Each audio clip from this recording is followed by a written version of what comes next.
she whom the seers remember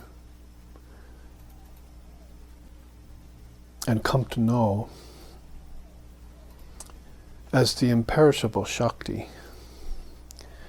is the meaning in all the words of the scriptures and sutras and slokas. Without her, O fair one, all the tattvas would be as useful as clouds with no rain. She is the imperishable I consciousness, existing in the multitude of words, and the secret of all the mantras, whose very being is the essence of non-duality. Om peace, peace, peace.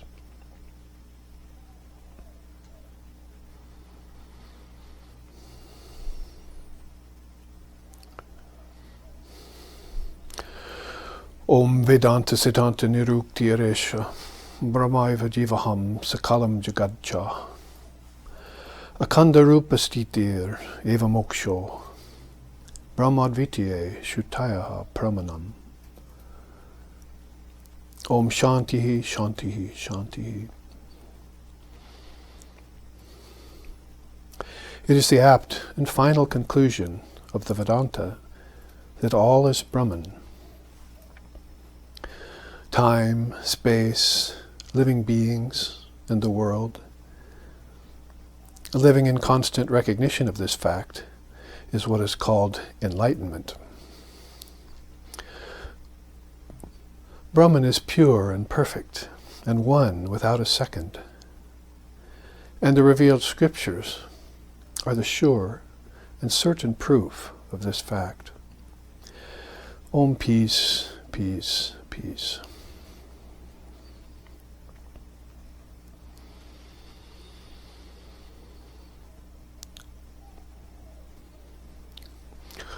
Om Sahana, Om Sahana Vavatu, Sahano Bhunaktu, Sahaviryam Karbhavahai, Tejasvi Navaditamastu, Ma Vidveshovahai. Om Shanti Shanti Shanti. May Brahman, the reality, protect us. May Brahman support us and sustain us. May Brahman illumine our thinking consciousness. May we not find fault with each other, with the world, or with the teachings. And may what we study be a source of inspiration to us eternally. Om peace, peace, peace. May peace be unto us, and may peace be unto all. Om Hari Om.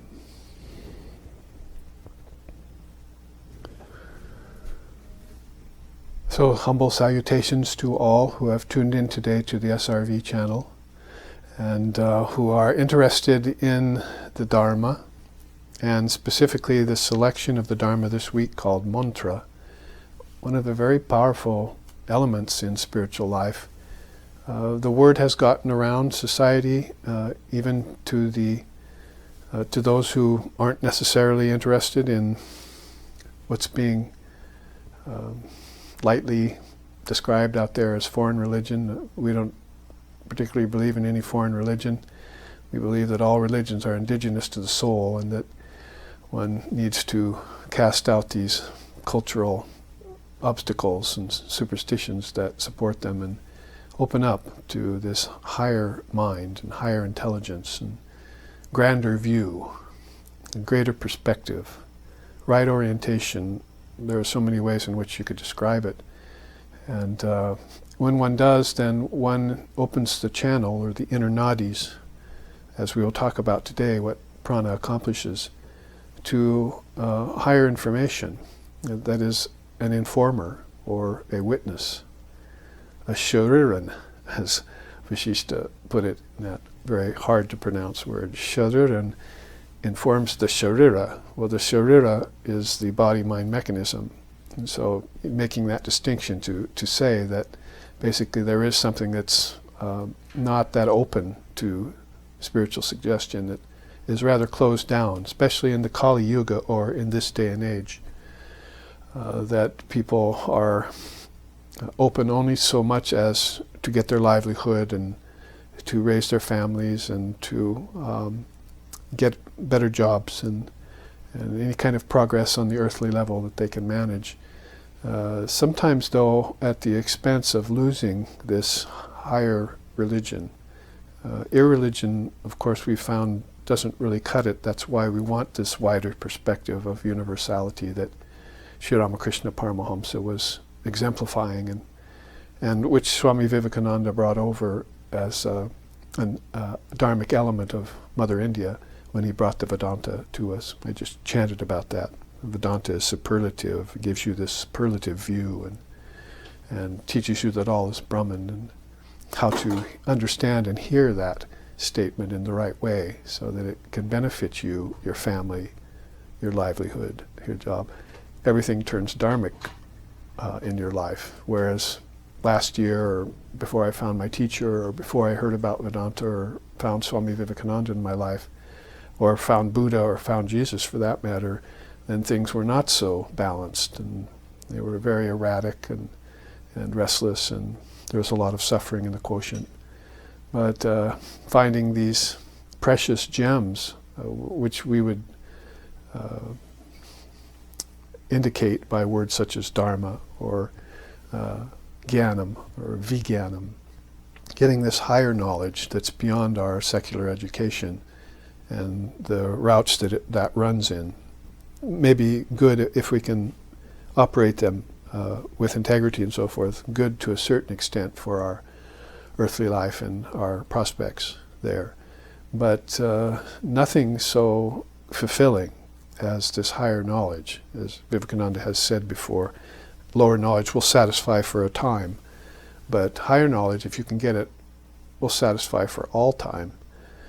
So that's these beautiful statements he said to us in his very perfect English when he came here in the late 1800s. 1893, I think, was his first visit here at the Parliament of Religions. So how the Shariran informs the Sharira was a teaching that Lord Vashishta gave to Sri Ram, who was one of the earliest avatars on record in India, divine incarnation, that is.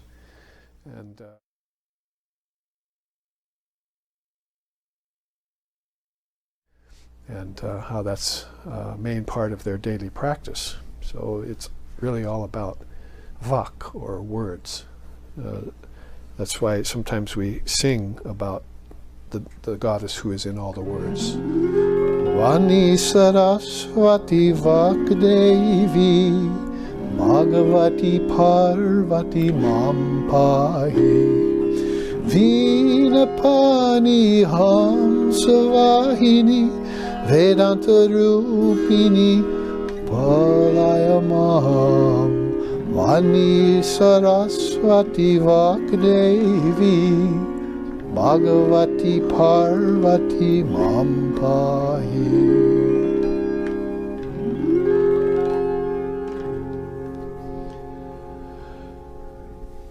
So with a beautiful bhajan like that to Saraswati, the goddess of arts and learning, it calls our mind to the fact that she is the goddess of words. She's the meaning in the words. She's the vibration behind the meaning.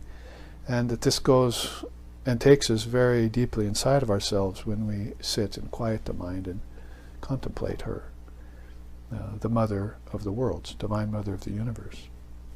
Shakti or Mahashakti or Mahamaya, those are words of power.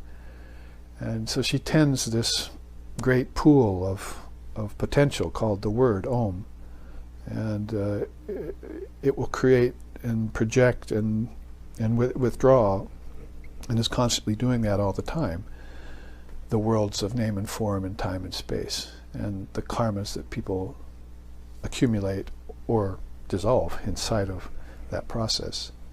It's all this three-part process: creation, preservation, destruction, projection, sustenance and withdrawal, waking, dreaming, and deep sleep, Bhur Bhuva Swaha, individual, collective, and cosmic. Take the Sanskrit or the English or any language and see these triple subdivisions that are there, and you'll have more of a schooling in how everything is based on words, or if that's too simplistic for you, on vibration. We'll probably be putting out fairly soon a YouTube piece that is going to include the teachings on Shabda Brahman and Jnana Yoga together, which is something people have been asking for a while, but it's basically the path of sound and the path of wisdom, and how those are paths that go together almost naturally. And there are some beings who, as it were, walk with one foot on one and one foot on the other, and go up and down those channels that we were just talking about, opening up space, inner space for other beings to move through. The great souls do that all the time. So you can look for that, Shabda Brahma and Jnana Yoga, or the path of sound and the path of wisdom.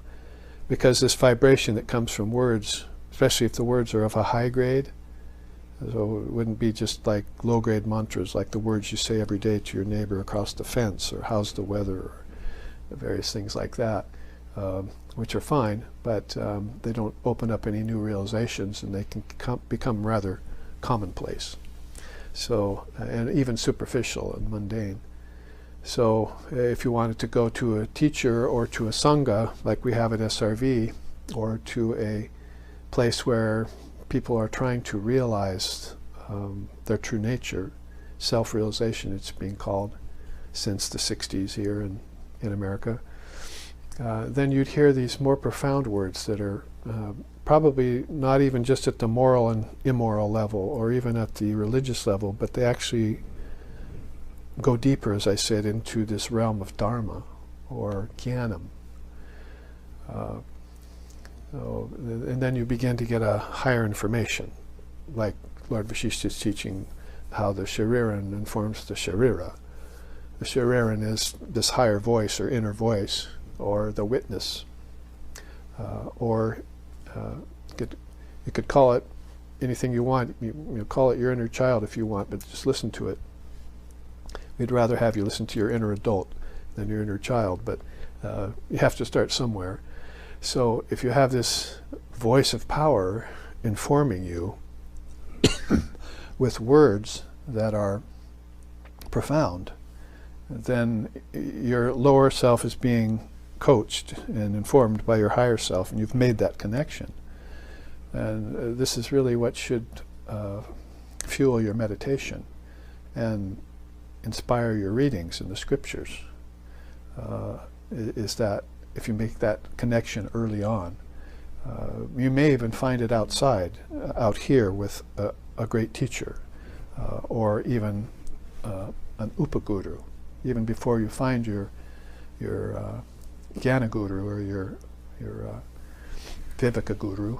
You might find an upaguru, someone who leads you toward your path, who has already been introduced into these great realms. And most often they will have been introduced into it by the mantra. And like is the case with our founder Lex Hickson here at SRV. When he got the mantra from Swami Nikhilananda in New York, and then was empowered to go about seeking other people in America and helping them awake, leading them to teachers who could give the mantra. You probably wouldn't want to give the mantra or get the mantra from somebody on the beach, or somebody who you pick up as a hitchhiker, because in SRV we have stories about that, people who have come to us and said, oh yeah, I got the mantra by some surfer on the beach, or some hitchhiker, somebody picked me up and the person driving the car gave me the mantra. And so that's really not following the tradition, and probably won't take you that deep, depending on the quality of your own consciousness, of course. But there is a traditional way to get the mantra transmitted to you in sacred ceremony on a very deep level by a master of the mantra. A surfer or a hitchhiker probably hasn't sat around a long time and just put his or her mind on such deep teachings as this, like your mantri guru has. They're another nice expression for it, mantri guru. This is the guru who gives you your mantra. Holy Mother has told us, Sri Sharda Devi, that that's the real guru in your life, the one who gave you your mantra. And there may be other teachers and so forth, but that one has initiated you into the deep and profound meaning of the words. So with all that as a kind of preamble, I've put together, as usual, gathered together some 16 charts on the mantra. Let's see, 3 classes divided by 16. We'd have to go through 5 in each class, so I'm already my eyes are bigger than my stomach, philosophically speaking. But we'll see what we can get through, and I'll pick and choose accordingly. I wanted to start you off on 2 charts that I won't take you through the whole of, because we've been through these before. You can probably find them on our YouTube channel and live streaming channel that have been showing all these charts for many years now. And this first chart that's on my left was inspired by this great word, manaha prana sambandha. And I'd known about this teaching in English for a long time and heard it mentioned amongst the Swamis of the Ramakrishna order, but when I actually found it in the Sanskrit dictionary as I was looking for something else, and it really spoke to me. It's a long word, no doubt, but you put together mana, mind, and prana, life force, a deeper life force that operates your thoughts, not just which operates your hands and arms and senses, and put it together with that sambandha. You've got this idea that you have to somehow get a hold of the prana, your life force, and connect it to your mind. So, as I was just talking about, a kind of disconnect in our world, and particularly our society, between body, brain, and mind. So, and a lot of that is at the fault of physics and our preoccupation with the physical particle alone, atoms, molecules, and so forth, and how we've gotten preoccupied with that, which is a kind of vibration, which should have led us to the words, what the words atom and subatomic particle and quark and neutron and so forth, what those words actually mean when you put them in the hands of the Vakdevi, the Divine Mother of the Universe. The meaning of them should inspire you to think deeper than physics. They must have come out of something deeper when they came out of the thoughts of your mind. So that means they were somewhere stored back inside of your subconscious mind. If you took that to mean Western psychology, then the subconscious mind is kind of unexplored and has a lot of problems in it. But besides the problems that are back in the mind, then you also have this entrance into higher and higher levels of thinking, out of which inventors and scientists and geniuses and so forth have actually drawn their inspiration. So it sort of means that they've drawn that from somewhere. Nothing does not exist, so that it didn't all of a sudden, since there's nothing new under the sun, it didn't just all of a sudden get created. It was never originated in the first place, or non-originated. It was always true and present, and you just didn't see it. It was covered over like clouds over a sun. And so when this great discovery, whatever it is that you found, occurred to your mind, then you should have immediately connected that to these great words. And if you had to invent a word for it, you should probably say, well, that word existed too in my mind somewhere before I invented it. And then you'd be on the trail of this superb, super intelligent being that informs all beings. We were just calling it the Sharira, Lord Vashishta's language. So there are then inspirations for you to follow a path that these two charts that I've put side by side would suggest. And so if we do that, then this word manaha prana sambandha, I've put that into English as saying connecting the living prana to the luminous mind. So we would get beyond this disconnect of body, brain, matter, and objects. Body, brain, matter, and objects. And then body, brain, matter, and objects, and pleasure. And then body, brain, matter, and objects, and pleasure, and pain. You see, this is where we're going around in this loop all the time. Samsara, Lord Buddha called it. Or Maya, the Vedantist calls it. And then we would open a channel to the mind. And I'm using a lot of words right now to try and introduce this topic of mantra. But there will be certain mantras, certain combinations of words that great seers, not just geniuses and scientists and so forth at the aparavidya or lower knowledge or secular knowledge level, but beings who have penetrated through with a path like this to find the source of all knowledge. And along the way have given us teachings and hints as to how we too can awaken to that higher knowledge. So a lot of it has to do with awakening your prana. I've had people write me with just in the last 2 or 3 days with this Raja Yoga email course that we're sending out to people who request it and want to know, about yoga. And of course we want to introduce them to the yamas and niyamas before they sit, which would be the wisest thing to do. And then after that, get their prana to awaken. So a lot of yoga is about awakening your prana and getting it mastered. And yes, you can breathe, and that will help you awaken a little bit, stay awake. And if you just keep that in mind and practice it, you can't just think it and have it happen. You have to do it for a while. So that's a little bit in accord with this first quote from the Prajnopanishad here, which I was so happy to find. There you see Swami Vivekananda, an image of him as representing this awakened mind, if you want. The Prajnopanishad, the rishi there says, the prana comes into the body from the Atman by an act of the mind. Whatever the mind thinks, that flows in and out via the prana, and verily leads, along with the Atman, unto the desired realm. So, where does the prana originate from? First, you'd have to know that there is a kind of prana. And that's one of the things Swami Vivekananda said when he came to the Parliament of Religions in 1893, is that, oh, you don't know about prana yet, and you don't know about tanmatras. If you knew the 24 cosmic principles of India's Samkhya system, then you would know right away that tanmatras are subtle elements, subtle senses that you have, like in Dream Tonight. And you'd also find out that prana is an energy that flows.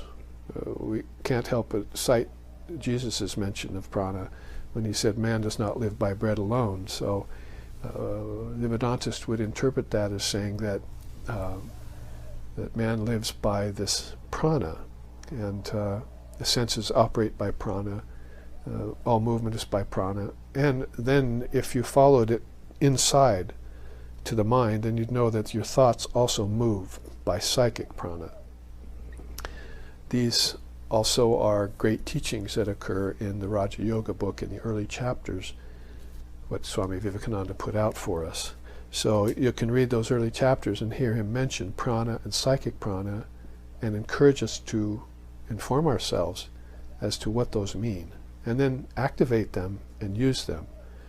Now, as far as the father of yoga, Patanjali, is concerned, that's the second best way of awakening yourself. It's not going to be possible, probably, to awaken yourself just through physical postures, especially if you haven't gotten together the 5 yamas and niyamas, non-violence and truthfulness and non-covetousness of others' goods and moderation of sensual appetites and abstinence and austerity and increasing your devotion for God. These are called the early practices and observances of yoga. Silencing the mind. Shankara likes the doorways to yoga, silencing the mind. So all of these things you haven't done yet, but you're expecting to have spiritual awakening. So he says then what you should do is become aware of the prana flowing through you and awaken it, and then connect it inwardly. So you can see here, to get to the point of this really quick go through here, I'm not even going to go through this chart all the way because we've given whole retreats on it, and I think it's probably versions of the teaching up on YouTube right now that you can look at. But it all starts with food as far as the physical being is concerned, the physical body. A person who is constricted to just the physical level of things. So food, then you can see as you follow the line, you gain strength through that. You increase your stamina and you master your posture. Now, the quote below food is, from pure food one gets pure blood, from pure blood, pure energy, from pure energy comes pure thought, and from pure thought one gets pure mind. So Sri Sharda Devi had mentioned a teaching like that, and sometimes even simplifying it, just get pure food to pure blood to pure mind. And this is one way in which you could set up the qualification for gaining strength and increasing your stamina. As far as Swami Vivekananda is concerned, and one of my students wrote it to me a couple days ago, what does Swami mean when he says yoga is all about assimilation, increasing your assimilation? Does he mean prana? Does he mean kundalini shakti? And so this was the question that came to me, and I said, assimilation of knowledge, the mind staying small, restricted, without the psychic prana functioning consciously, centers in on a very, very tiny little level of its own knowledge, and a very, very basic and fundamental level of existence and living. So he wants, if you're practicing yoga, as I was just saying, Patanjali wants you to get a hold of your prana, your life force, so that you can live and you can stay awake and you can just be yourself, and there's not this impedance of ignorance and sleep and various things always attacking you. So in that way, you gain your prana. And one thing you could say about people becoming aware of their prana is that there is a gross prana that operates at the level of food, like excretion of waste, like breathing in and out. Those pranas have spikes in them. You see, prana is a kind of life force energy. So if you looked inside of it, if you could look inside of it like the scientist looks inside of an atom and sees things, you could see your prana had spikes in it, and irregularities. And so the yogi wants to take that at the gross level and even it out. See, so then his digestion's good, because people who don't have control of their eating habits with food, their digestion habits and their excretion habits, irregularity they call that, and so forth, that means their gross prana still has spikes in it. So they're going to have to do some sort of change of diet, and they're going to have to do some sort of breathing exercises and so forth that help them to even out their gross prana. So this gross prana can then expand and increase your stamina and gain your strength, as we're saying here. You're going to want to try and master your posture, so you can see how one is set up by the other. Master your posture so you can sit like this for longer periods of time without shifting, so you don't need to change postures. That can become a sort of asana vasana, we call it, the desire to shift to different postures. You just want to be able to sit like this silently in one posture and extend periods of time with that. Then the route inward here, as we're following it, because I'm leading to some point halfway, is to equalize, to purify the senses and equalize your breathing. Then you see the second destination there is food to prana. So you can see what happens between the taking of pure food and you're actually becoming aware of prana and what it is. And the next assignment there is purify your prana. So that's what I was just saying. You can't really go out and act properly and depend upon your actions having desired results that are good and balanced. Because some of your actions, if you're doing them with this gross prana, will turn sour on you. So you're saying, well, I just made a mistake, or I goofed, or, but that's not a really very complete explanation of what happened. Your prana betrayed you, and you did an act that was unthought. And it started with the psychic prana in your mind, because you haven't reached that by purifying your gross prana. So you can see how yoga is set up in a way that there are a lot of teachings, but there are what the teachings suggest as well. And you could probably go to a teacher and then ask them questions about why this isn't working for you or is working for you, and gain clarification about that. So that's a real important turn there that you make from food to prana, to then make sure you purify the prana that's becoming available to you. Purify the gross prana is probably rather obvious from what I just said, that you're going to have to do things with the gross prana to change the way you act and think and eat. And then eventually, when you have that under control, you'll know that because you have more strength. Your strength is increased, and without breaks, you can sit without your body bothering you, and your senses don't run away from you and get attracted to things that they shouldn't, the five senses. And your breathing starts to become equal. So that's that first line turning towards, oh, I finally now have come upon my prana at a subtler level. And there's a prana that's flowing in the body, and then maybe this prana at a subtle level is more what operates your senses, how I see things, how I hear things. So maybe you'll all of a sudden find out that your ears are attuned to a higher pitch of understanding. And it's beginning to connect back into your mind and your intellect. So these are some of the dynamics of practicing yoga that don't actually get said in the sutras, and that people go through, and that they classes like this can help you outline as signposts for becoming a yogi or a yogini, a return to balance. Yoga just means union and balance. So these are helping you get back into balance if you've fallen out of it as an individual or a society in any given age. You go back on these teachings. So I said I was heading somewhere, and I didn't want to give a long explanation of this chart, but if you follow down the track, then purify the prana, control it, raise it, and then frequent holy company, select a guru, and secure a mantra. So there we are. We've gotten to a mantra. And at that point you see the next of the 4 posts there that are on this chart, psychic prana. You become a control of your mind. Before you controlled your body, your food habits, then you controlled your senses. Then you found out that you had a subtle energy called prana, and you wanted to purify it, control it, and raise it. Somebody asked me that question in the email just a couple days ago. What does that mean, raising the prana? Is that like raising the kundalini? And I said, you can hardly separate the two at some point.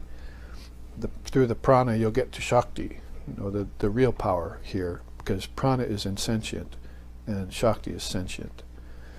So if you've mistaken prana for being a sentient force, and you're tuning in on that as being the goal, then you fall from yoga. Like upper limbs of yoga, like withdrawing your mind from senses inwardly and outwardly, and concentrating and meditating. If you still consider the prana to be a sentient force or the goal of things, then that's how people fall out. They haven't reached psychic prana yet and done what's necessary with the mantra to awaken to it. It has some spikes in it too. what would be some of the spikes in psychic prana? I could list 8 of them right now. They're called the occult powers. And there are still teachers out there who are saying you should seek the occult powers. But I can cite in the Gita, Sri Krishna is saying that if you have even one of the occult powers, you will never get enlightenment. He tells this to Arjuna on the battlefield. If you have even one of those 8 powers, those spikes in the psychic prana, you will not get enlightenment. So are we going to disagree with Sri Krishna and agree with these teachers who say, oh, go ahead, get domination over others. Go ahead, walk on water. Go ahead, do this and that, which are just tricks of prana. Who said that? Sri Ramakrishna Paramahamsa in the Gospel. They're just the tricks of prana. And you want to not get attracted to them, Swami Vivekananda said, and rather you should get attracted to the Dharma Mega Samadhi. That happens when psychic prana grants you, after you control it, your own self. You see how the going gets good from there. You can worship, you can contemplate scripture correctly, you can surrender the self to a higher power, and do all work as worship, leading to Shakti power. So you can see then how these 4 pillars there, food to prana, to psychic prana, and Shakti power, are 4 great steps that you take that have maybe little baby steps in between them that you have to consider in order to reach this station of awakening to Shakti power, which I was just saying is the more sentient element, or the fully sentient element in everything. Shakti is, there are 4 great Shaktis: will and knowledge or intelligence, and you have production of things, Drovya Shakti, and you have action, Kriya Shakti. So these 4 great Shaktis are under the auspice of Mahashakti herself. So as you are moving in this way, Mana Pranaha Sambandha, then, or Manaha Prana Sambandha, then you can see how a yogi adheres to the path and reaches the goal. There are 2 kinds of yogis that do that, and there are 3 kinds of yogis who fail that. That's a teaching by Lord Kapila in the Samkhya system. Mentioned by Patanjali and Shankara, thousands of years after he brought it up. So I won't go any further into this, maybe just to say that there you see the luminous mind that it gets to when you can actually meditate at the 7th limb of yoga.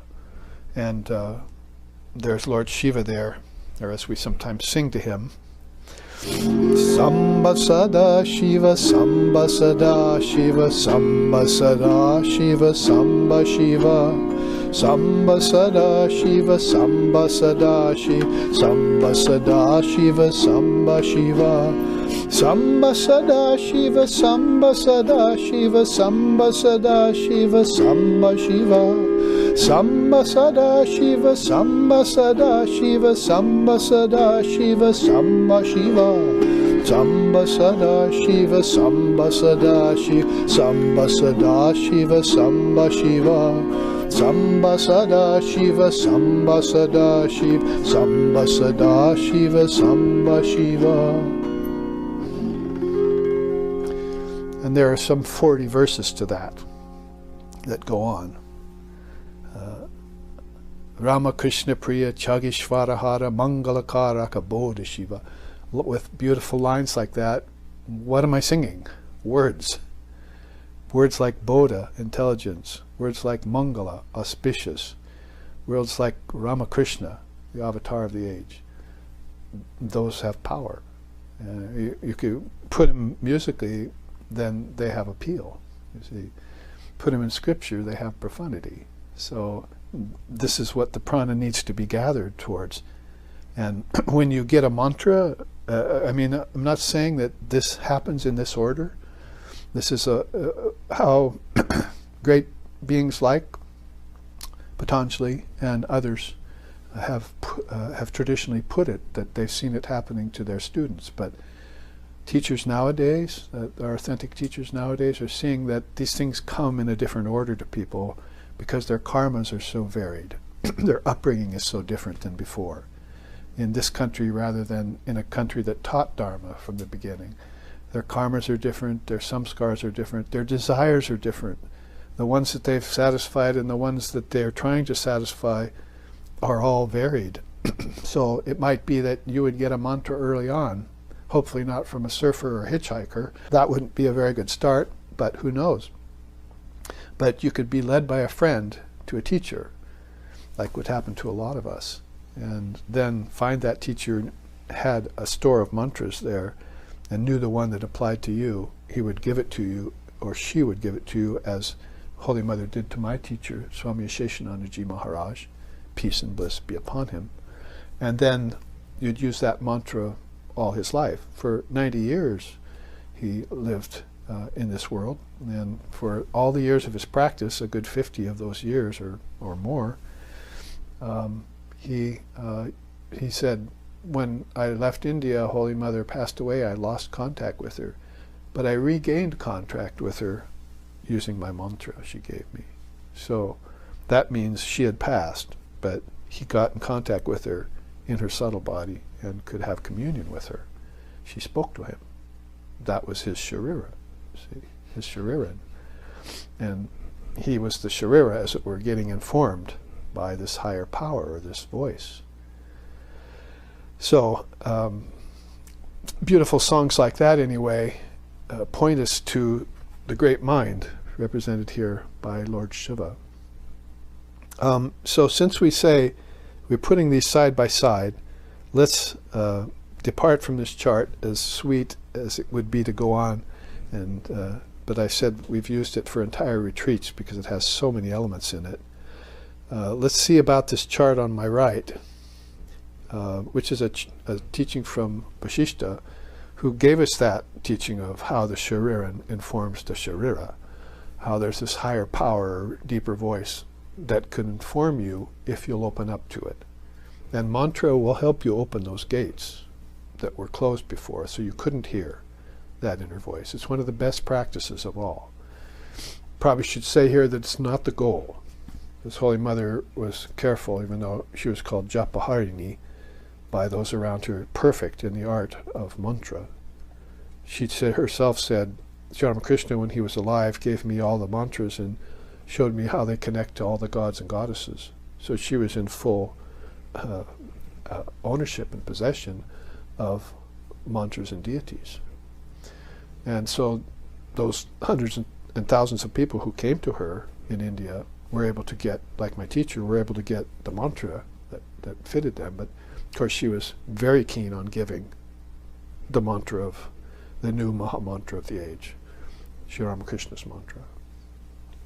So, but if you want to go back to an earlier age, you can see Lord Shiva, whom we just sang about, right there, in watching this woman ascend, as it were. Although this is a physical representation, it's a story from Shikidvaja in Yoga Vasishta. It's about this king who had this queen who got enlightened before he did, and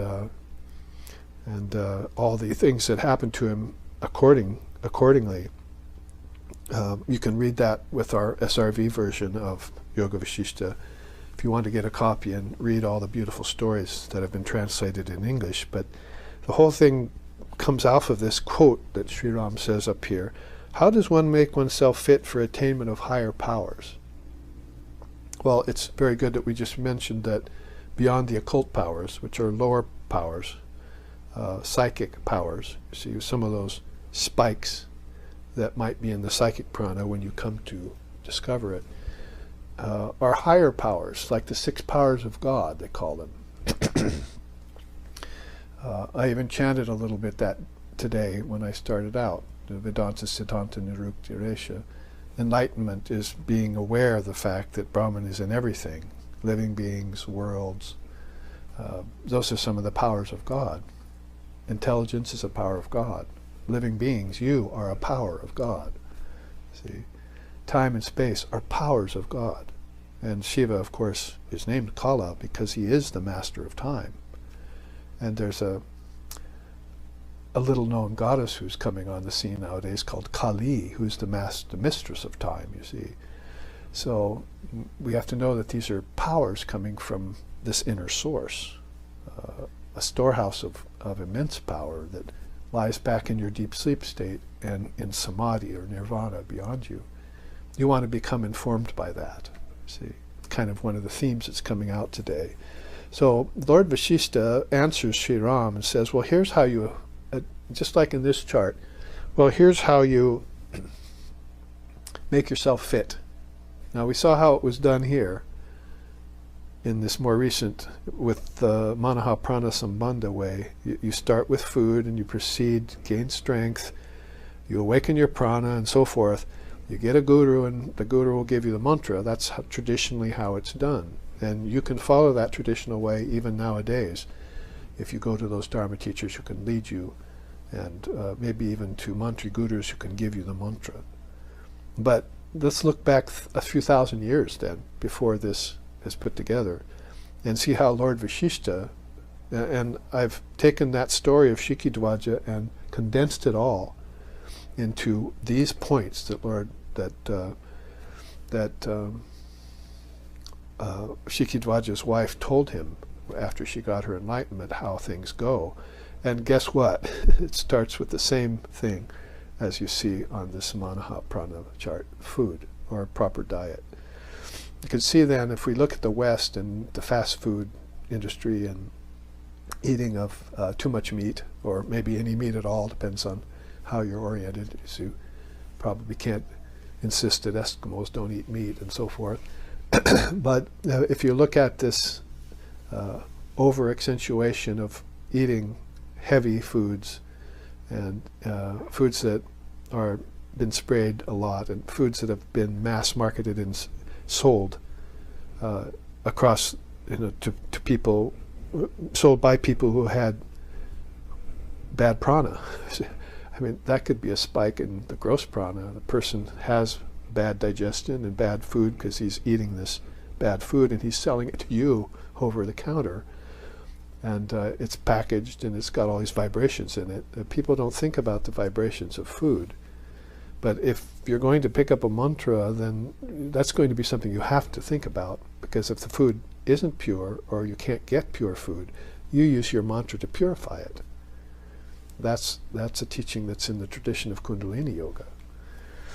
So I'm just saying, you see, across the board, 2,000 years, they're wanting you to make sure that you get your food and your diet proper and balanced. Sattvic food would be something we could use as a term. Sattvic food. What else could you say? It's a Sanskrit word, but it's food that is not overcooked and it's not old. And look at Krishna's teachings about it in the Gita, in the later chapters. Food that's, too pungent and too salient and overcooked and stinking and like refuse, He mentions all that kind of food as being tamasic food. So you want to give that up if you're doing that, because you really are not going to be able to get enlightenment unless you're working on these lower levels first to purify your prana. Prana, food, prana is a connection that we're missing. We don't think after I eat, I feel bad. We're thinking just about our organs feel bad. And maybe we say to ourselves, well, maybe I shouldn't have eaten those, 2 hamburgers at the fast food joint. I won't do that again. But of course, habit takes over.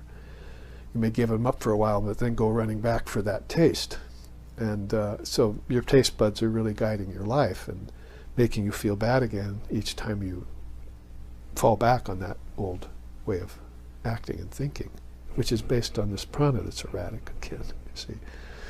So you may want to start giving up that kind of food and see what happens when you eat a purer diet, maybe even eat less, Sri Krishna says. Yoga is not for one who sleeps too much or eats too much, so he wants you to detach and lessen everything, lighten up.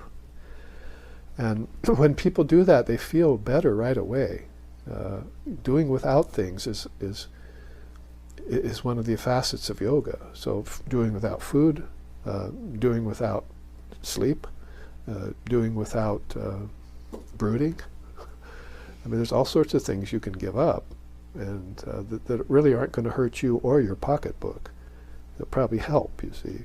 Buy less of that kind of food, and go to less of those kinds of activities where alcohol and other things are served that aren't good for you, and just give all that up and lighten up. So it's a practical way of thinking. So I'm not getting stuck there, but I'm accenting that the first thing that Shikitvaja's wife told him is, let's go for proper diet, and then easy posture. Ooh, I think that just follows pretty much where we're headed here. Then control of prana, then detachment from sense objects, then purification of body-mind mechanism, and then rise above the 6 passions. And there we are. You secure the path, preceptor, and scriptural knowledge. And at that point, you would get the mantra. All of that will help you worship and awaken Kundalini Shakti. So this is, somebody asked me in that email recently about prana and Kundalini, and I said, well, yeah, you can hardly disconnect the two. You'd rather probably be better doing the opposite, connecting the two, because Kundalini Shakti will begin to awaken when you have your prana under control. Prana will connect to Shakti. And there's a disconnect right now going on because of these earlier steps not being mastered or even tried or attempted. If you try and attempt it, maybe she'll help you, see your intention is good, and will come to your aid and help you make these connections. If not herself, then through the guru. So that's as far as I'm going in this chart, to show you side by side these early steps and how they lead you to finding a path and a preceptor and the mantra.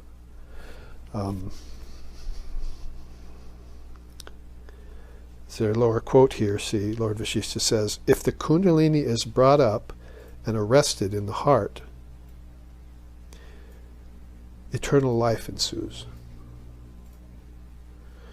So that's how important it is to get to that station where you've satisfied enough of the requisites to where you can find out for yourself if God exists or not, if you want to put it that way, or what God is. You might think early on, oh, it's the prana, like I said, but then you find out that prana waxes and wanes and that it needed purification. Well, God doesn't need purification.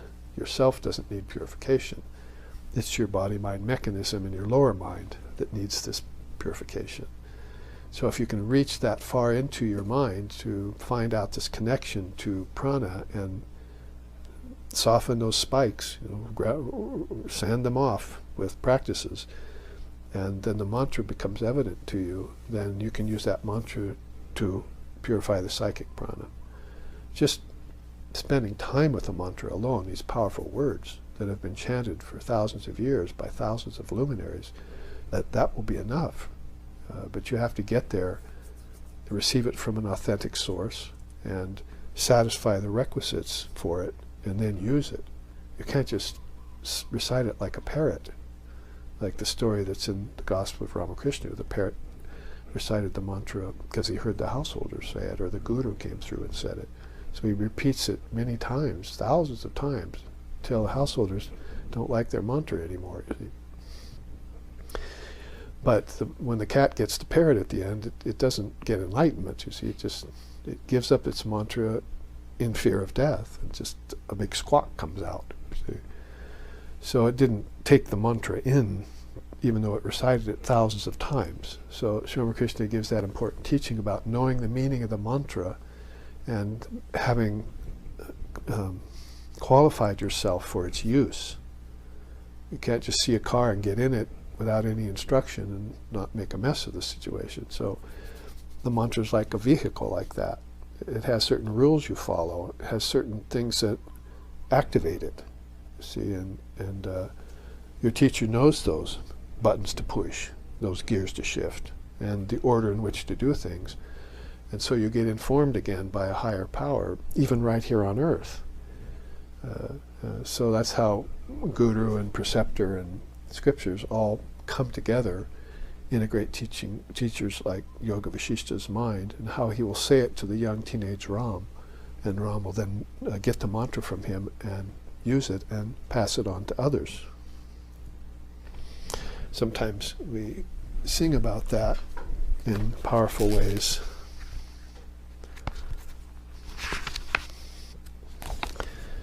In one song that's just really ideal for it, again, watch YouTube in the near future, because we're going to record this song and put it up as one of the YouTube musical offerings.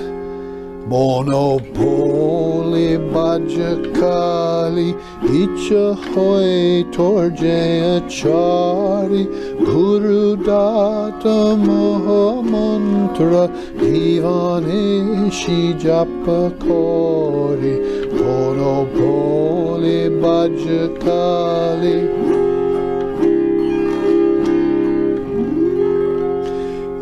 O playful mind, meditate on the mystery of Kali, using any method you worship, you wish, or sincerely simply breathe day and night her mantra, her holy name, as the living seed of transforming power planted by the Guru in your heart. Probably 4 things there, we might say, of extreme importance that if you took seriously, when you had satisfied the requisites for getting this precious thing called a mantra, that you would then be able to meditate on the mother using any method you want. You'd be able, or if that wasn't working for you, you could just breathe day and night this mantra, because it's this living seed, it's got this living seed in it of transforming power, like Om, Aim, Hring, Kreem, Kling, and so forth. It's got these powerful words in it that are ages old, really eternal, and have been muttered and repeated thousands and thousands and thousands of times over thousands of years by these luminaries who use it as the rudder of their boat. You see, anyone that comes into the worlds of name and form and takes on a body and nature is at risk of forgetting the self, which is beyond worlds, beyond time, beyond space, beyond nature. And so they use this mantra to constantly remember themselves, and as Jesus said, get the rest behind me. You see, the devilish things, get them behind me and let me focus on that one reality. He goes on to sing another verse that's pertinent. Jato shunya karna pute shabe mayer mantra bote. Jato shunya karna pute shabe mayer mantra bote. Kali pancha shatavarna moi varne varne namadore.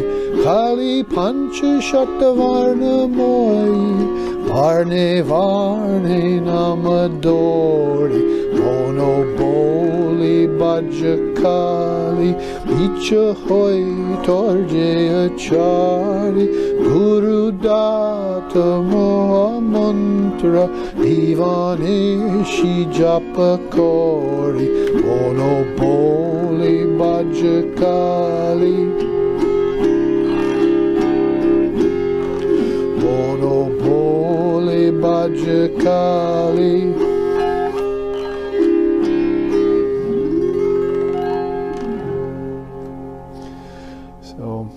Ram Prasad Sen of Bengal composed this beautiful song that's not just musically sweet, and it's got that kind of mystical turn to it. The raga that's being used here to sing it, which is so much a part of the wisdom path, which raga is like a god, you see. So you just don't sit down and play a piece of music and put your name on it and, get in front of an audience and have them cheer you or not, depending on if you play it right or not. You worship the raga that the song was composed in, because that's a god. Ragas and raginis are musical gods and goddesses at a very high level of things. So you're playing it in a kind of mode or in a scale and so forth. It's got rules to it. It's got important nuances that and it has certain powers to awaken remembrance in you. That's why you like it when you sing it, or don't like it when you hear it. You see, it also comes with definitions like this. All sounds that you hear are her natural mantras. Repeating spontaneously as the whole world worships her.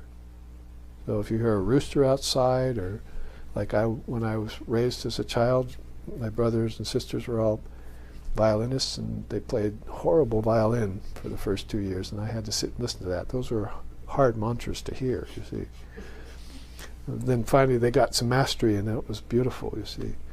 So whatever the sound is out there, I mean, you've heard about this through the shamans and through the Advaita and so forth. There's a sound to everything, a vibration to everything, and sometimes you can't really see it.